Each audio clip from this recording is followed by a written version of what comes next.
Okey, Assalamualaikum, salam sejahtera. Apa khabar semua? So, hari ini kita akan berbincang mengenai endometriosis lah, ya, seperti yang kita plan, okey. So, seperti yang kita tahu, ya, endometriosis ni adalah salah satu keadaan yang boleh berlaku, ya, kepada wanita yang dalam usia reproductive age dia, okey. So basically kita start dengan macam biasa, saya akan cerita sedikit dalam masa 20 minit ke macam tu, dan selepas ni kita akan bincang dan jawab soalan-soalan yang diberikan, ya. Okey. So Puan Sus ya, Assalamualaikum warahmatullahi wabarakatuh. Waalaikumsalam. Okey. So okey, tanpa melengahkan masa lagi, kita bincang apa itu endometriosis. Okey. So endometriosis ni adalah perkara yang berlaku apabila, ya, suatu keadaan yang berlaku apabila sel di dalam dinding rahim, ya, berada di luar rahim. Okey. Maksudnya setiap kali sel dinding rahim tu period, okey, sel yang di luar dinding rahim juga akan sort of like period juga. Okey. So dia pun akan berdarah. Okey. Isunya ialah sel di dalam dinding rahim tu dia boleh turun sebagai haid, dia boleh keluar daripada faraj, daripada vagina sebagai haid, tetapi sel-sel yang di luar rahim tu yang period tu dia orang tak boleh nak ke mana. Okey. So bila dia period dekat luar dari dalam rahim, maka dia dapat inflamasi, ya, di mana di pelvis, kalau dia berada di tube fallopian, dia boleh buat tube fallopian tu bengkak, ya. Kalau dia berada di ovary, ya, dia boleh bertakung menjadi darah beku ataupun apa yang kita panggil sebagai chocolate cyst. Okey. So itu yang boleh berlaku. Okey, kalau dia berada di usus, dia boleh menyebabkan usus tu bengkak ataupun usus tu melekat, ya, ataupun di pundi kencing boleh menyebabkan sakit ketika buang air. Selalunya berlaku masa period tu berlaku. Okey. Contohnya ada juga yang jarang berlaku tapi boleh berlaku di mana endometriosis tu berada di usus, ya. So bila dia dapat period, ya, bila dia buang air pun boleh berdarah. Sama juga kalau endometriosis tu berada di pundi kencing, ya. So ketika period, masa dia buang air tu pun boleh berdarah juga. Okey. So simptom-simptom ni berlaku ketika mendapat haid, ketika period lah. Okey. So itu antara simptom yang boleh berlaku. Okey. Dia dapat sakit belakang ataupun sakit senggukut yang kuat, ya. Itu antara simptom yang berlaku. Kadang-kadang sel-sel dinding rahim ni berada di dalam otot rahim itself. Okey. So dia menyebabkan rahim tu bengkak, apa yang kita panggil sebagai adenomyosis, ya. So bila dapat period tu kram dia teruk sangat, senggukut yang kuat sangat, ya, sebab rahim tu bengkak, sebab dinding sel dinding rahim tu berada di dalam antara masa rahim tu. Okey. So dia bengkak, so dia tak boleh nak pergi ke mana. So perkara ni berlaku dari 1 bulan ke bulan yang lain. Okey. So dia sel-sel ni dia respon dengan hormon wanita iaitu estrogen. Okey. So selagi wanita tu mempunyai estrogen, maksudnya di dalam waktu reproductive life, okey, sebelum dia menopause, dia akan dapat simptom ni setiap kali dia dapat haid. Okey. Sehinggalah dia menopause, dia itu di mana estrogen tu tak ada. Okey. So kita kena faham estrogen ni dikeluarkan oleh ovary. Okey. So estrogen yang dihasilkan oleh ovary adalah tinggi, ya. Ramai yang ingat kalau endometriosis, ya, kalau nak kurangkan estrogen jangan makan soya, ya. Tapi sebenarnya soya tu sikit sangat estrogen dia punya level. So, estrogen yang paling banyak dikeluarkan oleh ovary itself. So selagi ovary kita aktif, selagi ovary kita menghasilkan telur, mengeluarkan telur, ya, selagi itulah endometriosis tu aktif. Okey. So dijangkakan antara 5 hingga 10% wanita mempunyai endometriosis. Okey. So apakah simptom yang berlaku? Seperti yang kita cakap tadi, ya, dia berlaku selalunya simptom dia adalah sakit ketika haid, ya. Dan sakitnya mungkin sakit senggukut biasa sahaja yang dia boleh makan ubat dan boleh hilang. Okey. Tapi dia boleh juga menjadi sakit yang kuat sehingga dia perlukan MC, dia perlu pergi hospital, dapatkan injection kurangkan sakit tu, ya, sebab teramat sakit. Okey. Ada juga yang terpaksa masuk ward, di mana dia dapat ubat injection secara regular ketika period. okey. Dan dia boleh juga mengganggu seperti buang air besar, buang air kecil masa tu dan juga ada juga separuh daripada mereka mengalami kesukaran untuk mengandung. Okey, so maksudnya tak semua wanita yang ada endometriosis ni mendapat kesukaran mengandung. Okey, tetapi kita tahu endometriosis ni lebih kerap berlaku pada wanita yang sukar mengandung. Okey, so macam mana kita diagnose? Okey, so macam mana kita diagnose? So diagnosis tu kadang-kadang agak mencabar juga, especially kalau dia tak ada clear cut symptom ataupun dia tak ada apa-apa tanda yang kita boleh nampak dengan scan. Okay? So seperti yang kita tahu, endometriosis ni ada stage 1, stage 2, 3 and 4. Okay? Kalau stage 3 and 4 maksudnya dia dah ada cyst ataupun dipanggil endometrioma, di mana ada darah beku yang terkumpul di ovary. Okay? So bila kita buat ultrasound scan, contohnya kita buat transvaginal scan, kita nampaknya ovary dia ada bengkak, ada orang panggil cyst ataupun darah beku dipanggil endometrioma dekat ovary. So kita tahu itu adalah endometriosis sebab dia punya appearance dia tu dia adalah macam typical ataupun dia ada appearance yang tertentu yang kita rasa itu adalah endometriosis. Tapi sekiranya endometriosis tu pada stage 1 ataupun stage 2, di mana dia adalah berlakunya macam tak ada cyst kat ovary, tak ada apa-apa tanda seperti ovary tu melekat tinggi for example, so susah untuk kita diagnose dengan hanya scan. Okay, so ada tak diagnosis, cara diagnosis yang lain yang kita boleh pastikan ada endometriosis? Salah satu cara lain adalah membuat operation yang dipanggil laparoskopi, di mana kita tebuk perut, kita masukkan kamera dan kita tengok. So apa yang kita nampak adalah macam apa dipanggil endometriotic spot, di mana dia macam sebuk belerang ataupun sebuk senapang tu. Dia macam coklat-coklat, ada nodules yang kecil-kecil, So itu kita boleh diagnose endometriosis daripada laparoskopi. Tapi isunya ialah takkanlah kita nak buat operation laparoskopi semata-mata nak buat diagnosis endometriosis tu.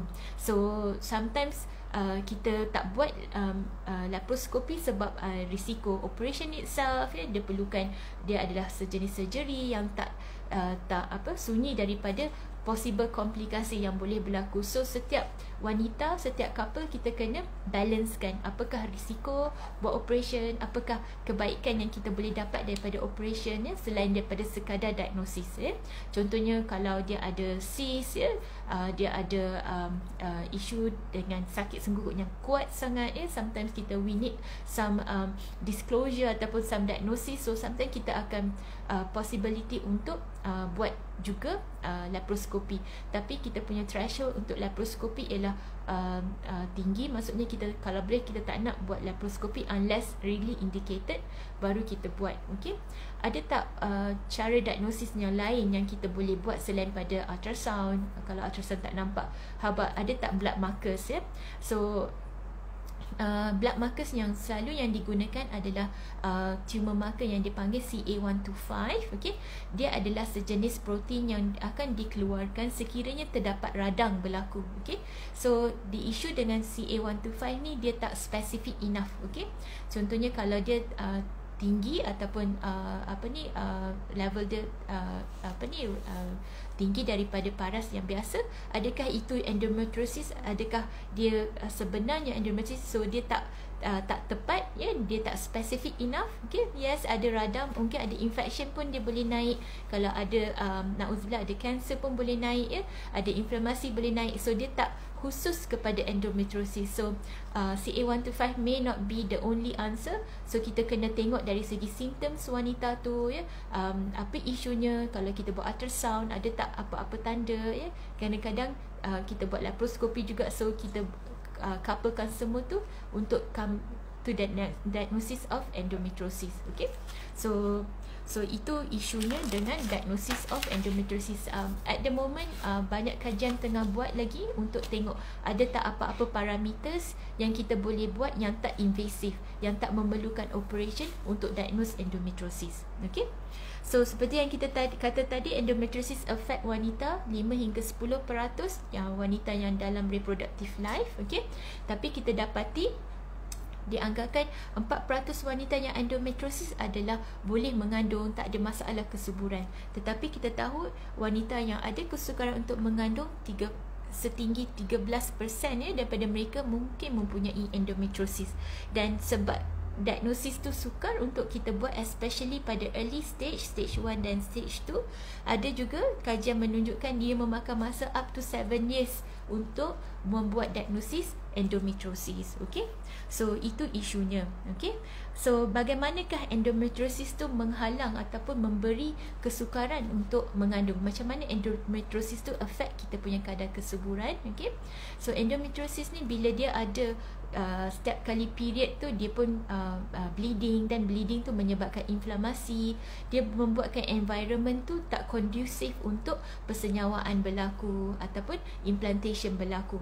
Okay, dia juga especially kalau ada endometrioma ataupun ada kumpulan sel-sel endometriosis di ovary, menyebabkan berlakunya cyst di mana kualiti telur pun terjejas. Okay, so maksudnya kalau kita dapat telur tu and then kita cuba senyawakan, berapa yang bersenyawa mungkin kurang. Daripada bersenyawa tu, kualiti embrio juga akan berkurang juga kalau kita bandingkan dengan wanita yang tak ada endometriosis. So maksudnya daripada dia bersenyawa menjadi embrio D2, D3, D4, so kita tengok embrio tu yang membahagi tu, dia punya kualiti tu tak memuaskan ataupun dia arrested. Okay, so dia mengganggu dari segi kualiti telur, kualiti embrio yang terhasil. Okay, selain daripada menjadi radang inflamasi kat dalam pelvis, okay, dia juga mengganggu dengan kualiti telur dan juga embrio.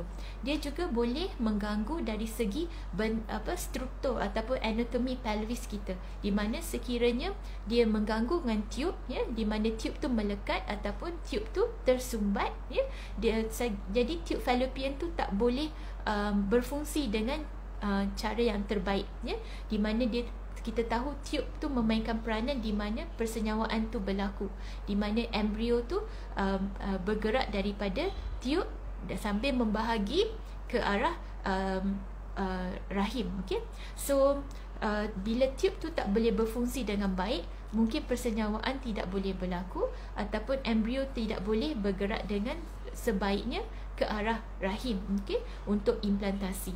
Okay, so bila dia tak boleh bergerak because ada distortion of the pelvic anatomy ataupun struktur anatomy tu, tube tu tersumbat, maka proses persenyawaan dan juga pembahagian embrio tidak boleh berlaku secara natural. Okay, so selain tu, daripada tu, endometriosis juga kalau dia berada di dalam rahim, dia menyebabkan adenomyosis ataupun rahim tu bengkak, di mana implantasi akan berkurang, kadar implantasi embrio boleh berkurang, dan juga dari segi bila implantasi berlaku ada risiko keguguran juga, sebab rahim tu tidak optimal keadaan dia untuk menampung kandungan itu untuk membahagi dan membesar seterusnya.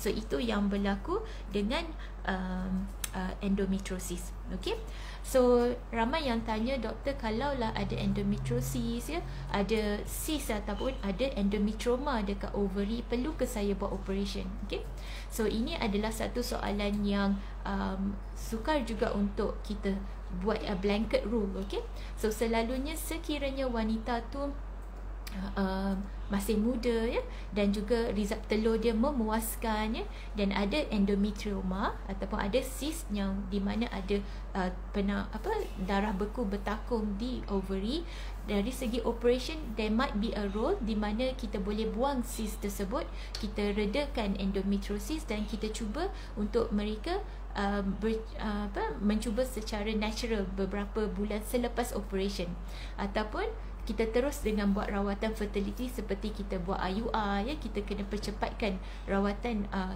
supaya endometriosis tu tak kembali semula. Okey, tetapi sekiranya usia wanita tu sudah macam mid 30s ya, dan kita ambil ujian result telur sudah berkurangan ya, so kita usually tak advise untuk buat operation, ataupun dia dah pernah buat operation sebelum ni, now sis tu tumbuh balik nak buat operation lagi, kita tak galakkan buat repeated operation, sebab kita tahu sekiranya kita buat operation lagi, bila setiap kali kita kopek ovary tu, maka result telur ataupun sel-sel telur yang sihat akan terkesan, akan terbuang. Okey, maka result telur akan terus menurun ya, dengan mendadak.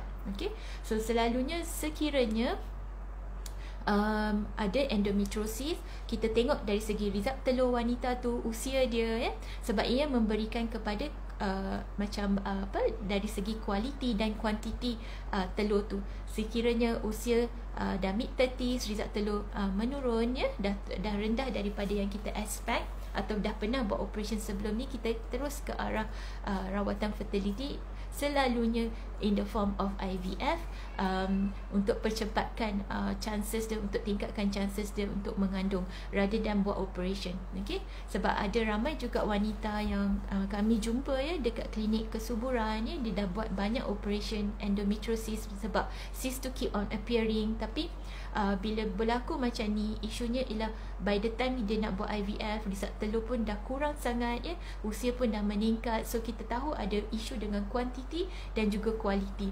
So kalau boleh kita tak nak buat banyak kali surgery, kalau nak buat kita kena check dulu result telur ya, dan selepas buat operation tu kita kena couple percepatkan rawatan fertility supaya kita dapat pastikan wanita tu pregnant. Okay, dengan pada kadar masa yang terdekat. Ada juga yang selepas operation and then lama tak datang ya, so setahun dua, dan bila datang balik tengok endometriosis naik balik ya, dan cyst naik balik. So kita tak nak macam tu. Kita nak selepas operation kita couplekan dengan rawatan fertility, ataupun dia panggil watchful waiting, di mana kita bagi masa 3 atau 6 bulan untuk try secara natural. Kalau tak menjadi, dan kita kena buat rawatan fertility sebelum endometriosis tu naik balik. Okay, so itu yang berlaku untuk wanita yang ada endometriosis. Ada juga kalau sekarang ni ramai yang menunjukkan kajian menunjukkan sebab penyakit endometriosis ni dia berlarutan sehinggalah kita menopause ya.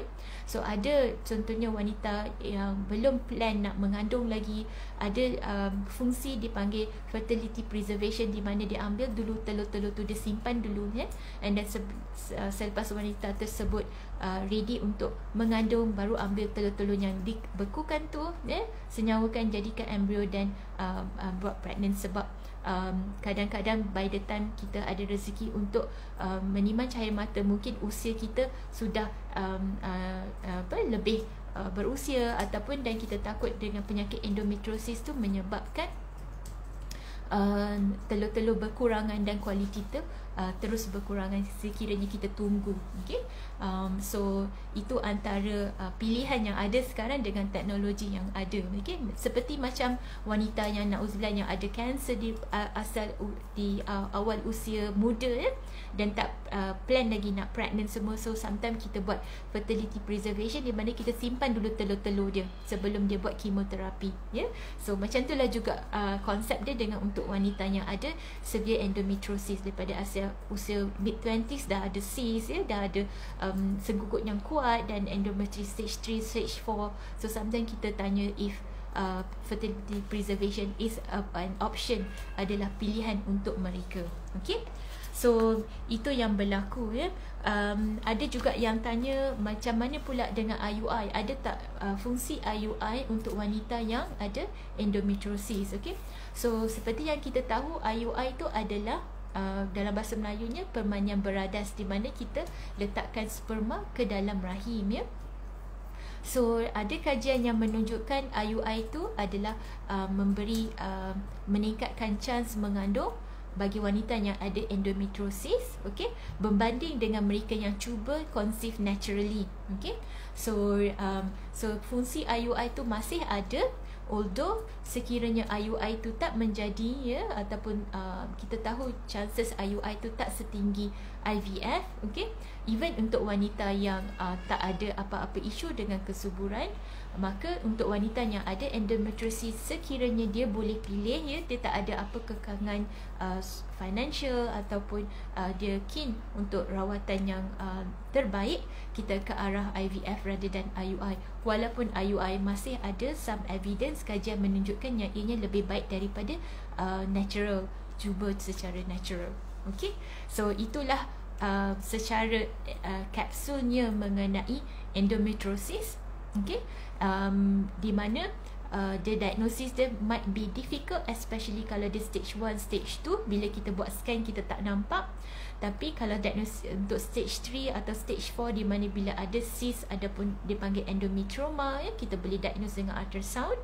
Okay, dan rawatan dia lebih ke arah, kalau untuk mengandung kita advise percepatkan kandungan, jangan tunggu. Okay, dan seperti yang kita bincangkan, kalau boleh jangan buat operations banyak kali, sebab setiap kali you buat operation, result telur akan berkurang. Dan it might be a role of sebelum operation buat ujian result darah, result telur, tengok AMH. Sekiranya AMH memuaskan ya, usia masih muda, dan maybe surgery is a role, there is a role. Kalau tak, sebaliknya kita ke arah rawatan fertility. Okay, dan kita kena tahu endometriosis ni bila pregnant ya, hormon estrogen akan rendah, maka endometriosis tu akan tak aktif, ataupun orang selalu kata tidur lah. Okay, so selalunya wanita selepas dia mengandung, selepas bersalin, dia menyusu ya, so estrogen akan rendah juga, so endometriosis tu is being further suppressed. Okay, so selalunya selepas bersalin, selepas menyusu ya, simptom sakit senggugut period tu kurang ya. So itu yang kita dapat tahu daripada kajian. Okay, alright, so tanpa melengah masa, apa yang saya buat ialah saya akan go through soalan-soalan apa yang para couple tujukan, dan kita akan go ahead dan kita akan cuba respon sebanyak mungkin. Okay, soalan pertama, kalau ada soalan perempuan dan tuan-tuan boleh ajukanlah, tak kisahlah endometriosis ke, tapi kalau boleh endometriosis lah, sebab tajuk kita pasal endometriosis. Okay, so daripada Genuine Nim, sorry kalau salah cakap ya. Assalamualaikum doktor, nak tanya, jika result AMH test low, perlu repeat buat AMH test berapa kerap ya, yearly atau twice a year, umur 30, AMH 5.1. Okay, so basically kalau AMH rendah, selalunya lebih kepada kita punya tindakan selanjutnya. Contohnya bila AMH rendah ni, kita galakkan untuk percepatkan usaha untuk mengandung, dan selalunya kita ke arah rawatan fertility, ke arah rawatan IVF ya. Sebab kita tahu bila dia rendah, maksudnya AMH 5 ni ya, kita tahu bilangan telur tu berkurang. Apa maksudnya result telur tu berkurang? Maksudnya setiap bulan tu ada satu batch telur yang akan terpilih. Selalunya mungkin 10, mungkin 12 ya. Tapi bagi mereka yang result telur dia sudah terhad atau berkurang, so instead of 10 tu mungkin dia ada 3, mungkin dia ada 4, ataupun mungkin ada 1 atau 2. Itu sahaja yang kita boleh rangsang. Kita tak boleh rangsang dos yang tak terpilih. Okay, so setiap bulan ada satu batch yang terpilih, yang terpilih tu lah yang sedikit. Maksudnya kita hanya boleh withdraw sedikit sahaja, berbanding dengan wanita yang usia yang sama, dia boleh withdraw lebih banyak. Okay, so kalau kita buat every year, selalunya AMH ni kita buat repeat every year, tapi kita tahu level tu akan berkurang setiap tahun. Okay, so jaranglah AMH tu akan bertambah ya. In fact impossible untuk meningkat ya, sebab secara teorinya setiap bulan kita akan gunakan satu batch telur, dan the next month ada new batch naik. Okay, so setiap bulan itu yang kita boleh rangsang, dan bilangan tu akan berkurang sehinggalah kita menopause. Adakah AMH ni yang rendah ni menunjukkan bermaksud kita akan menopause awal? Tidak semestinya, sebab kalaulah setiap bulan tu ada satu telur tu matang, ada ovulasi, maka you akan dapat period. So secara teorinya AMH rendah tidak menyebabkan, dia bukanlah a good predictor bilakah usia kita menopause. Okay? Tapi dia adalah lebih kepada result telur yang berkurangan. Okay? Alright. So I hope that answer the question. Seterusnya ialah dari Puan Ain Zainuddin. Doktor, jika getah seluar ketat di bawah perut membahayakan kandungan ke? Getah seluar ketat di bawah perut, okey, selalunya dia tak mengganggu kandungan sebab getah seluar tu dia boleh dia tak akan mengganggu kedudukan kandungan. Usually kita advise lebih kepada pakai baju yang longgar sebab tak selesa. Okey, sebab bila kita mengandung, pundi kencing pun kena dihimpit ya, so kita akan kerap buang air. So kalau kita pakai seluar ketat, ada juga yang pakai seluar jean ya, so selalunya bila pakai seluar jean dia orang tak boleh zip ataupun tak boleh butang, so dia pakai macam extension. Okey, so itu yang berlaku lah. Okey, tapi kenapa nak pakai seluar ketat? Okey, Puan Nebeli 101, doktor, kalau suntik Lukrin 3 bulan, lepas 3 bulan period tak semestinya cantik sebab efek Lukrin tu. Contohnya after 5 bulan baru period okey, berapa lama bulan TTC yang okey? Alright, so maksudnya Lukrin ni adalah satu injection, adalah sejenis hormon yang akan suppress hormon ataupun aktiviti daripada ovary. Okey, so tujuan kita bagi Lukrin adalah untuk tidurkan endometriosis ataupun buat endometriosis tu tak aktif. Okey, selalunya kita bagi Lukrin sebelum buat IVF, macam sebulan sebelum embryo transfer, ataupun kita bagi Lukrin tu selepas operation. Okey, untuk tidurkan radang-radang endometriosis tu, dan bila dia nak habis Lukrin tu, kita akan rangsang telur tu supaya kita boleh dapat telur tu sebelum endometriosis tu kembali asal. Okay, so Lukrin ni akan mengganggu period. So ramai yang ambil Lukrin tu, selalunya kita boleh bagi sebulan ataupun up to 3 months, tapi maksimum dose sampai 6 bulan. So usually kita tak bagi more than 6 months sebab kita tahu Lukrin tu bila dia suppress ovary kita, estrogen akan very low dan menyebabkan macam tulang rapuh ya, dia panggil osteoporosis. Okay, so kita tak boleh bagi lebih daripada 6 bulan. So selepas 3 bulan bagi, selalunya kita basically kita dapat macam premenopausal punya symptoms, macam dapat kulit kering, sakit-sakit badan, hot flushes, mood swing macam orang menopause sebab estrogen terlampau rendah.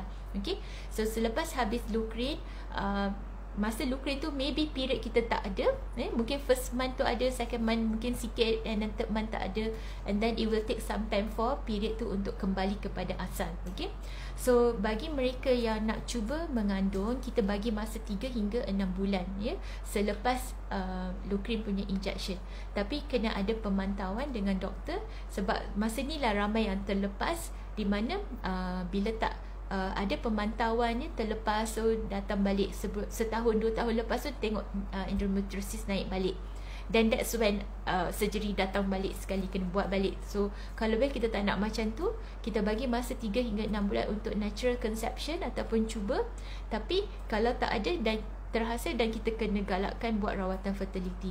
Atau ada juga katakan dalam surgery kita tengok dia punya endometriosis tu dia teruk ya, radang dia kuat, stage 3, stage 4, ataupun tube dia tersumbat ya, selepas kita bagi Lukrin selepas operation, dan kita terus buat rawatan IVF. Okay, buat fertility, kita tak nak tunggu lagi. Okay, so maybe perlu juga buat ujian AMH, tengok result telur juga, supaya kita boleh judge dari segi berapa lama kita nak bagi masa untuk mengandung. Okay, Puan Era Afifah, Assalamualaikum Dok, please save this live. Okay, tinggal awal-awal tadi. Okay Puan, kami akan save dekat dalam IGTV ya. Puan Nur Aimi Adnan, salam Dok, macam mana nak prevent endometriosis datang balik selepas buat laparoskopi? Itu adalah soalan cepu emas. Katakanlah bagi mereka yang tak berumah tangga lagi ataupun tak plan nak mengandung ataupun dah complete family. So untuk kawal endometriosis ni, sebab endometriosis dia akan ada selagi kita ada ovary kita ada aktiviti, selagi ovary kita menghasilkan estrogen, dia akan tetap ada. So isunya ialah macam mana nak control. So sometimes kita bagi ubat oral contraceptive pill ataupun pil perancang. Nama pil perancang ni salah. Dia memang salah. Sebenarnya dia banyak kegunaan lain seperti membuatkan period kita teratur, kurangkan sakit senggugut. Dia boleh bantu untuk kontrol sedikit endometriosis. Sebab apa terjadi bila kita on oral contraceptive pill ataupun OCP ni, dia take over ovary punya activity. Okay, so dari segi situ endometriosis tu lebih terkawal. Ada juga yang ambil ubat, dia panggil ubat Visan, adalah satu jenis ubat yang digunakan untuk kawal endometriosis. Okay, so itu antara ubat yang boleh digunakan. Tetapi ubat-ubat ini terutamanya oral contraceptive pill, dia menghalang pregnancy. Okay, so kita tengok wanita tu dia nak mengandung ataupun tak. Kalau dia nak mengandung, rawatan fertility. Kalau dia tak nak, dan maybe ubat hormon seperti OCP ataupun Visan ni adalah antara pilihan yang ada. Okay, so itu yang berlaku. Okay, so Puan Aisyah Minhat, doktor, sekiranya pesakit endo meneruskan rawatan fertility seperti IVF, adakah ia akan mengganggu proses penempelan embrio ke rahim? So basically ada kajian yang menunjukkan sebab endometriosis ni dia menyebabkan radang di dalam pelvis. Okay, although mungkin kajian tu lebih menunjukkan kualiti telur, kualiti embrio yang lebih terkesan daripada environment di dalam rahim tu. Okay, so selalunya kita nak pastikan untuk keadaan tu environment dia tak, endometriosis tu tak aktif. So kita akan tanya sama ada senggugut dia teruk ke, sama ada dia ada tak tanda-tanda aktif endometriosis. So selalunya sebelum kita buat embryo transfer, untuk antara salah satu option yang kita boleh buat ialah kita bagi Leucrin ataupun injection yang tidurkan ovary punya aktiviti ataupun turunkan dia punya keaktifan endometriosis tu sebelum embryo transfer untuk cuba naikkan chance penempelan tersebut. Okay, so itu antara ikhtiar yang kita boleh buat. Okay, tapi tak semua penyakit endometriosis ni aktif. Okay, so sometimes ada juga fungsi di mana kita teruskan frozen embryo transfer, dan kita tengok macam mana dari segi tu. Okay, okay, dari selain pada the next question ialah Ciladin. Salam dok, saya pesakit endometriosis stage 4, umur 25 and belum berkahwin. Pernah op dengan Dok Hamid Arsyad tapi recurrent after 3 months. Saya dah on ubat Visan 1 year and sekarang dah stop sebab period heavy dan tak teratur. Ya puan, so basically endometriosis ni memang mencabar. Okay, especially pada usia awal, usia muda, 25 tahun dah stage 4. Okay, so maybe dari kita boleh discuss dari segi kita buat ujian result telur, tengok macam mana, dan kita most likely kita kena kawal endometriosis tu, sama ada ambil Visan ataupun ambil OCP supaya period tu lebih teratur dan lebih terkawal. Boleh debate, boleh berbincang dengan doktor mengenai fertility preservation. Okay, di mana fungsi pembekuan telur dahulu sebelum sebelum berumah tangga. Okay, so itu adalah isu yang kita boleh berbincang sebagai our next stage option ataupun pilihan selain daripada makan ubat pil perancang atau selain daripada untuk kontrol endometriosis ni. Okay, secara macam tu untuk wanita yang masih single, masih belum berumah tangga. Okay, so jangan kecewa, jangan sedih, boleh, insyaAllah boleh usahakan. Okay, so Miss Bani Ban, puan, ini regular view kita ni. Thank you. Alhamdulillah. Hai dok, macam mana doktor akan diagnose patient tu endo stage 1, stage 2 and so on? Okay, so stage 1, stage 2 is a bit tricky. Sebab bila kita buat ultrasound scan, kita tak boleh nampak. Sebab stage 1, stage 2 dia basically apa yang kalau kita nampak dengan operation, dengan laparoskopi, kita nampak macam dia sebut belerang, ya, ada nodules, ya, dekat rahim, dekat ovary, dekat tube ataupun dekat dinding pelvis, itu yang kita nampak. So bila kita buat scan, kita tak nampak sebab dia tak ada cyst, dia tak ada tanda-tanda lekatan macam tu. Tapi untuk stage 3 dengan stage 4, usually dia dah ada cyst dekat ovary dia, kita panggil endometrioma. So kita boleh nampak dengan lebih jelas, kita boleh diagnose endometriosis. Okay. So untuk isunya adalah untuk diagnose endometriosis stage 1 dengan stage 2. Selain pada symptoms yang tipikal, sakit senggugut, yang teruk ataupun sakit pelvis, ya, masa period, ya, ataupun ada tanda-tanda kesukaran untuk mengandung. So maybe at the back of our mind, it might be stage 1 dan stage 2. Ataupun kalau kita buat laparoskopi, dan kita boleh diagnose lah. Okay? So itu cabaran. So dari segi sains, diorang masih lagi nak buat satu ujian yang bukan invasive, yang bukan melibatkan operation, yang boleh diagnose specifically endometriosis.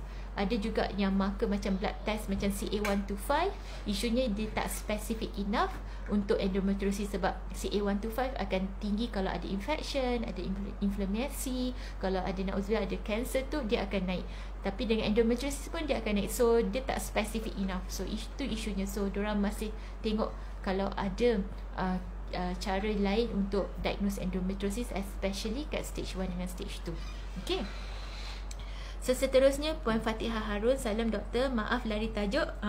Saya dah 2 tahun lebih tak period, and saya pergi check, dok kata saya ada PCOS sebab bila buat scan ada banyak cyst kecil-kecil dalam ovary.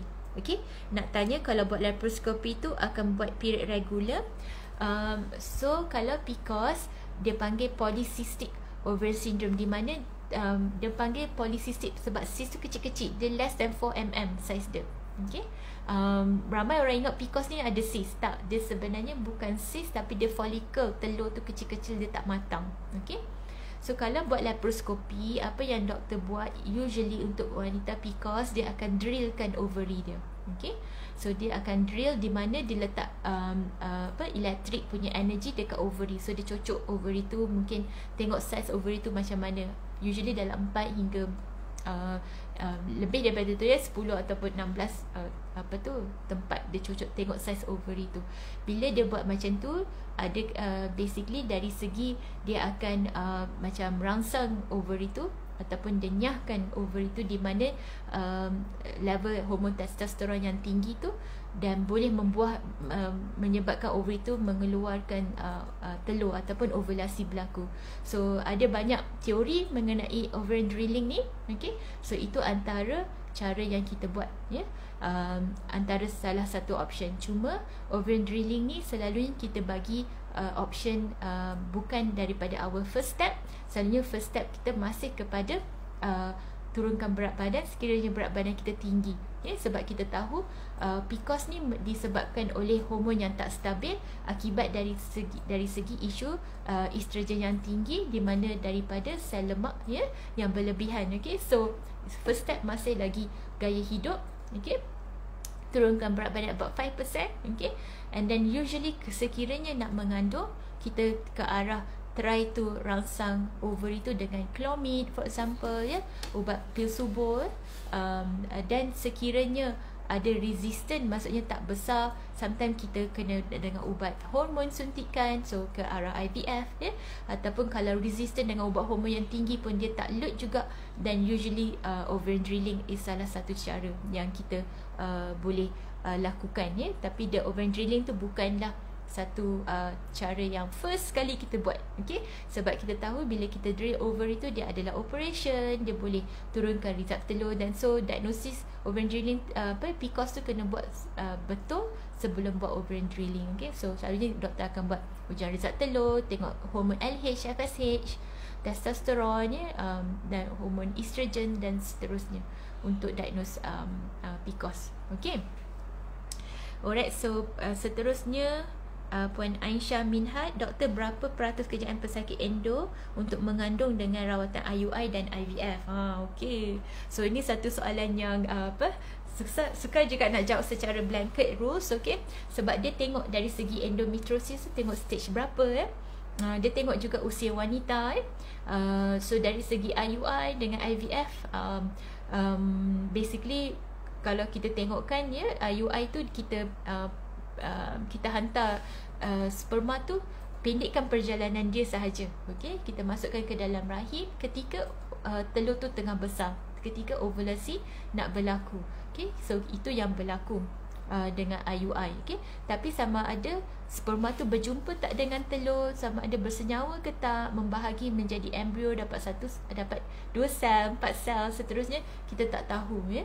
So that's why IUI tu dia tak setinggi IVF. Okey, itu untuk wanita yang tak ada isu dengan endometriosis ataupun yang dipanggil unexplained, for example ya. So chances tu around 10 to 15%, okay, untuk IUI. So untuk IVF we are usually akan ambil kod around 30 to 40%. Kalau dia less than 35, usually chances tu around 40% if not more. Okay, tapi more than 40 years old, usually IVF dia punya chance about 5 to 10% tak setinggi. So in between those percentage lah. Okay, so bila dia ada endometriosis, of course IUI kalau kita bandingkan dengan mereka yang tak ada endometriosis, chances tu lebih kurang ya, daripada yang hanya tak ada endometriosis dan buat IUI. Okay, so 10% pun ramai. Bila saya cakap 10%, ramai yang rasa rendah sangat ya, maksudnya 1 daripada 10 ya. Kalau ada endometriosis, chances tu lebih rendah.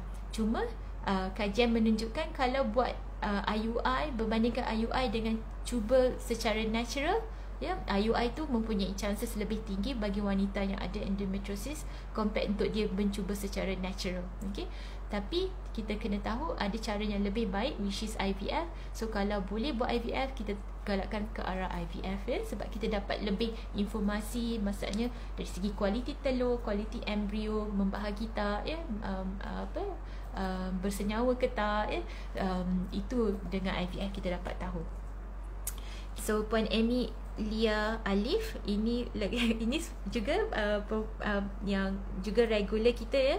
Assalamualaikum doktor, saya nak tanya PCOS ada peluang untuk hamil sebab dok suggest makan ubat kesuburan dulu. Yes, of course, PCOS ada chance untuk hamil ya, sebab isunya ialah material dia ada. Maksudnya telur tu ada, cuma telur tu tak matang. So kita punya tugas adalah untuk matangkan telur tu ya, besarkan dia, jumpakan dia dengan sperma ya.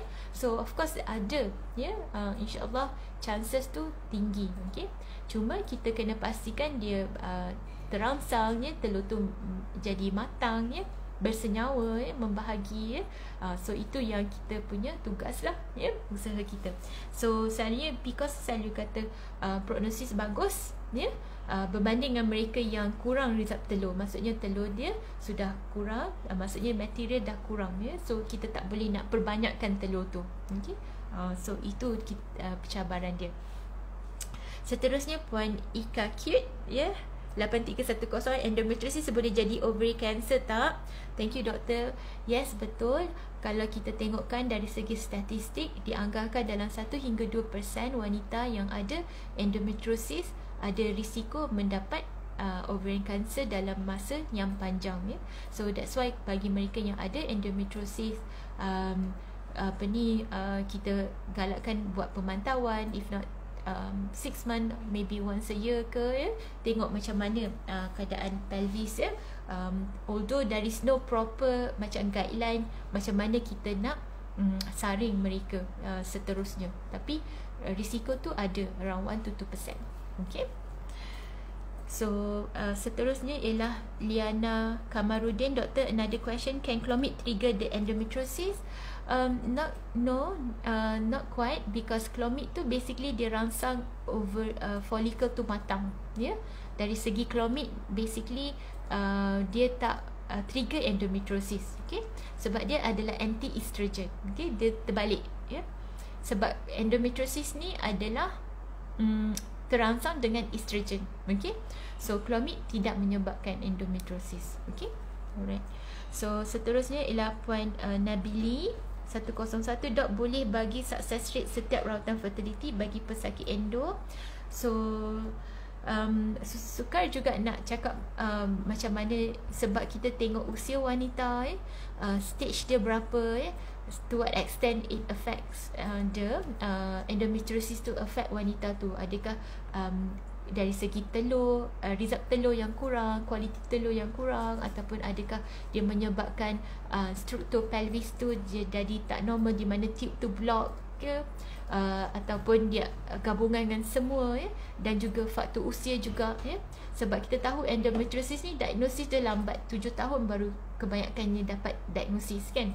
So by the time dia datang dah mungkin result telur sudah kurang, on top of that ada endometriosis. So sukar untuk kita bagi tahu macam mana, apakah chance. Tapi ada tak macam mana bila kita buat rawatan ataupun ujian saringan kesuburan, kita akan tengok dari segi dia punya bilangan folikel dia. Of course kita ambil kira usia dia, kita ambil ujian result telur dia, untuk kita tahu sama ada ada tak telur yang boleh dirangsang. Okay, so sometimes situasi yang difficult dekat klinik yang kita hadapi ialah bila kita tengok wanita tu dah operate 2-3 kali, and then kita buat ambil result telur AMH tu sudah berkurang, on top of that dia ada tube block, dia ada active endometriosis, sengkugut yang kuat.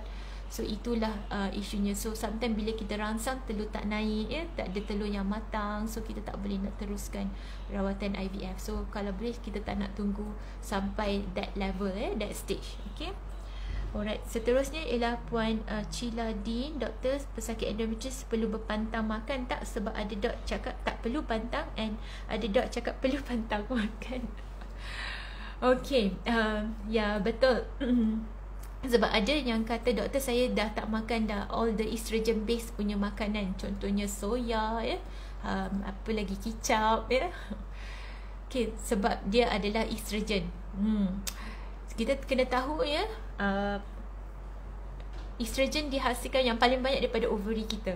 Okay, so kalau kita nak makan soya tu, kita kena makan berbakul-bakul untuk estrogen level tinggi sangat, untuk memberi kesan kepada endometriosis kita. So that's why sebenarnya dari segi untuk endometriosis, dalam medical ni kita tak banyak pantang larang selain pada makan makanan yang sihat, yang seimbang. Tu basic lah, macamnya makan buah-buahan, sayur-sayuran tu biasalah yang kena seimbang. Tapi tak adalah kita kata tak boleh makan soya, tak boleh makan kicap, tak boleh makan.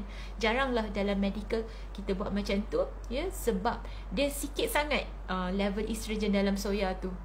So kalau ada orang suka soya, so tak perlu berpantang makanan, sebab kita tahu estrogen yang paling banyak adalah ovary kita.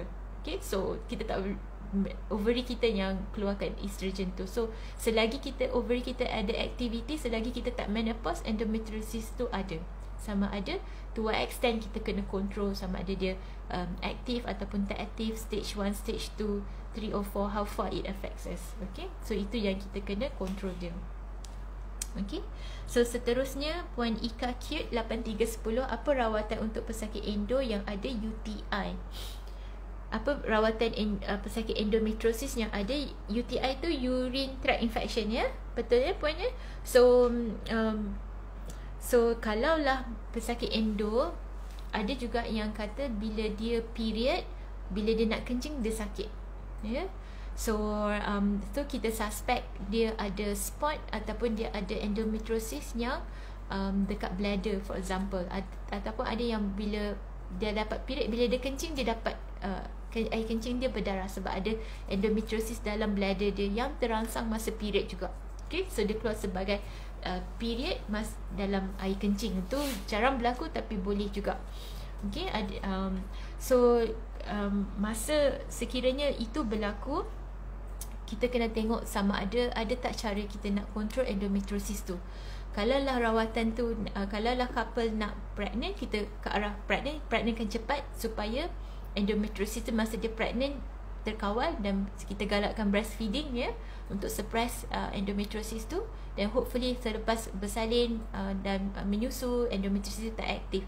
Tapi sekiranya mereka dah complete family ataupun tak plan nak mengandung lagi ya, ataupun masih single, contohnya kita lebih ke arah nak kawal endometriosis tu pakai ubat OCP ya, oral contraceptive pill ataupun Bisan contohnya.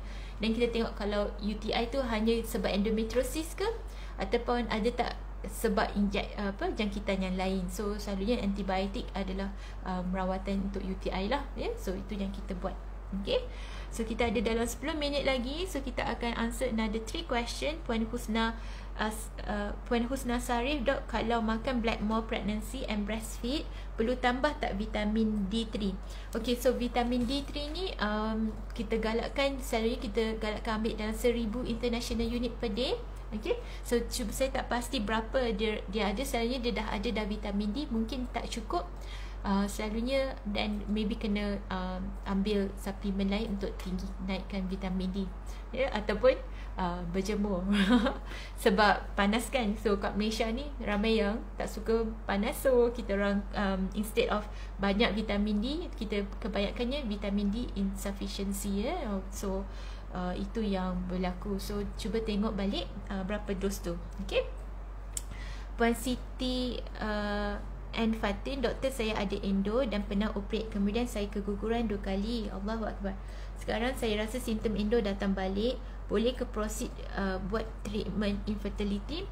Okay, so basically kita tengok dari segi apa yang kita boleh buat. Yes, boleh proceed treatment fertility.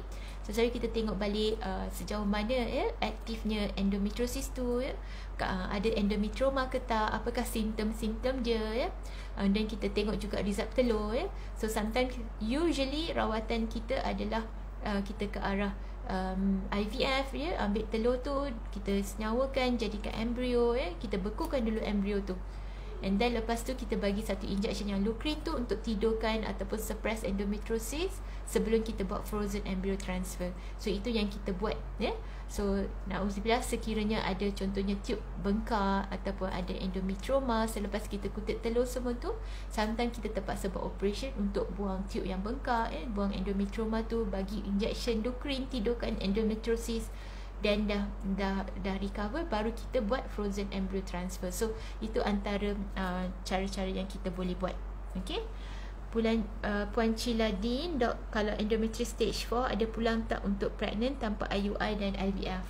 Itu satu soalan yang sukar juga. So kita basically in medical, kita tak boleh nak cakap tak ada langsung chance, kita tak boleh kata zero chance. Okay, tapi kita lebih kepada berapa persen ya, berapa peratus dia. Okay, so kalau stage 4 maksudnya usually kalau ada endometriosis kedua-dua ovary ya, ataupun endometriosis tu so severe ya, to extent dia ada melekat, tube dia mungkin tersumbat ya, kalau dua-dua terkesan ya, so chances dia akan kurang ya. So itu yang berlaku. Okay, so saya faham tak semua orang ada berpeluang untuk buat IVF ya, tapi sometimes kita kena tahu juga ya, kadang-kadang mereka cuba rawatan yang complementary ya, ambil banyak suplemen. So kena tahu juga apa isunya, apa perkaranya. So sometimes rawatan-rawatan yang complementary tu pun tidak memberi apa-apa benefitnya kepada endometriosis, dan yang kita takut dia memberi kesan yang buruk pula ya kepada endometriosis tersebut. Okay, so kalau boleh minta bincang betul-betul dengan Dr. Puan ya, tengok sejauh mana ada chance untuk berjaya mengandung secara natural. Kalau ada peluang untuk buat IVF, kita galakkan ke arah ke situ ya. Okay, Puan. So seterusnya Puan Emilia Alif, dok, cara-cara nak kontrol PCOS dari segi makanan. Berat badan tak silap PCOS boleh hilang kan, dok? PCOS ni dia tak boleh hilang, dia pun sama juga, dia ada dalam badan kita, cuma kita boleh kawal ataupun tak. Okay, so cara-caranya pastikan BMI yang normal ya, makan makanan yang sihat. Okay, so bila period kita jadi tak teratur, maksudnya PCOS tu dah aktif ataupun PCOS tu tak terkawal. Dia macam darah tinggi juga, so kita kena kawal pemakanan kita, garam kita ambil contohnya, makan makanan apa. So kalau tak darah shoot up, so kita kena makan ubat untuk kontrol dia. Macam tu lah juga PCOS. So dia lebih kepada gaya hidup lebih kepada kita boleh control. Okay, last question Puan Ika Cute 8310. Thank you Doc for good explanation. Okay, Alhamdulillah. Doakan saya, insyaAllah. Of course kita akan selalukan doakan couple TTC semua. Okay, so minta maaf sekiranya saya tak dapat nak jawab apa-apa lagi persoalan. Tapi kalau ada apa-apa isu boleh DM saya. Terima kasih kerana luangkan masa pada Sabtu malam. InsyaAllah minggu depan kita akan buat dengan Sophia Fertility, lebih ke arah teknikal mengenai rawatan fertility dan KWSP. Okay, dan kita akan buat insalah dengan salah seorang management staff kita, iaitu Puan Cik Hani, mengenai macam mana nak keluarkan KWSP, apakah borang yang kena isi, apakah prosesnya, sebab ramai juga yang bertanya mengenai bantuan ataupun kemudahan pengeluaran duit KWSP. Okey, insyaAllah kita berjumpa minggu depan pada waktu yang sama, pada hari yang sama, 9 malam Sabtu malam. Okey, Assalamualaikum warahmatullahi wabarakatuh.